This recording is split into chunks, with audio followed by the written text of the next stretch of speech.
Por nuestra parte, árboles y redes. Para profundizar en este tema hay que ver lo que es un grafo. El término grafo proviene de la antigua Grecia, que traducido a nuestro idioma puede ser como dibujo o imagen. Existen diferentes tipos de grafos que podemos utilizar para nuestros proyectos digitales. Un grafo es una composición de un conjunto de objetos conocidos como nodos, que se relacionan con otros nodos a través de un conjunto de conexiones conocidas como aristas. Los grafos permiten estudiar las relaciones que existen entre unidades que interactúan con otras.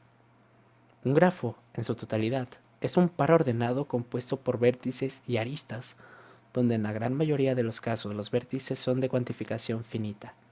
El número de vértices que componen el grafo son las que conocemos como orden. Existe también el concepto de grado que se corresponde al número de arcos al que pertenecen de forma externa, y en cuanto a las aristas, también conseguimos el concepto de bucle, que no es más que una arista relacionada de diversas formas con el mismo nodo. Teniendo claros todos estos conceptos, podemos empezar a profundizar en las definiciones de los tipos de grafos. Existen muchísimos tipos de grafos, pero en esta oportunidad analizaremos los esquemas de grafos más conocidos, como son el grafo dirigido, no dirigido y etiquetado. Un grafo dirigido, conocido también como dígrafo, consta de un conjunto de vértices y aristas, donde cada arista se asocia de forma unidireccional a través de una flecha con otro.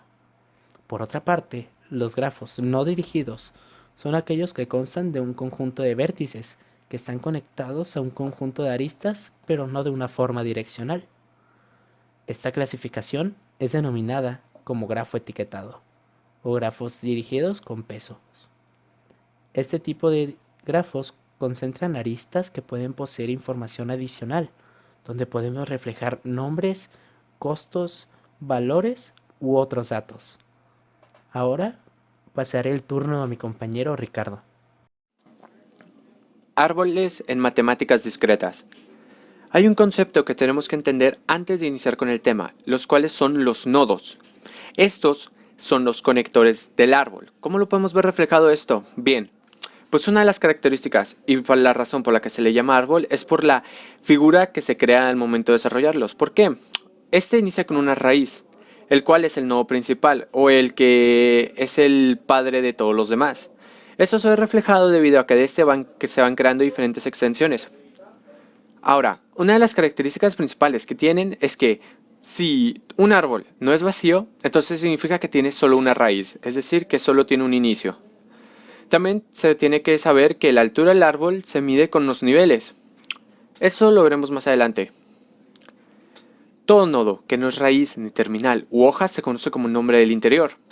Todo nodo que no tiene ramificaciones, o en este caso hijos, se conoce con el nombre de terminal u hoja. Una vez explicado todo esto, debemos de saber los componentes que tienen, los cuales son la altura, que se mide con el número de nodos que haya que recorrer para llegar a la raíz de las hojas, anteriormente mencionados. Los ancestros son los padres y los abuelos de un nodo o hijo. Descendientes, hijos de los hijos. Grado del árbol, es el máximo grado de todos los nodos del árbol. Grado, el número de hijos que tiene el elemento con más hijos dentro del árbol. Hermano, dos nodos son hermanos si son descendientes directos de un nodo, es decir, que salen de un mismo círculo. Longitud del camino, es el número de los arcos que deben de ser recorridos para llegar desde la raíz al nodo. Nivel, es el número de arcos que se deben de ser recorridos para llegar a un determinado nodo. Nodo hermano, dos nodos serán hermanos si son descendientes directos de un mismo nodo. Nodo hijo, cualquiera de los nodos apuntados por uno de los nodos del árbol.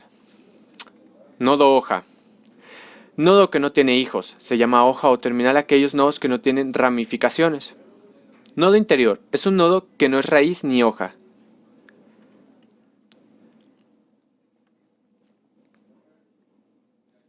Por último, quedaría ver lo que sería la rama, que es el camino hasta donde llega la hoja, y el peso, que es la cantidad de nodos que tiene el árbol, sin contar la raíz. También deben de contar con un orden, ya que este define la la apariencia del árbol.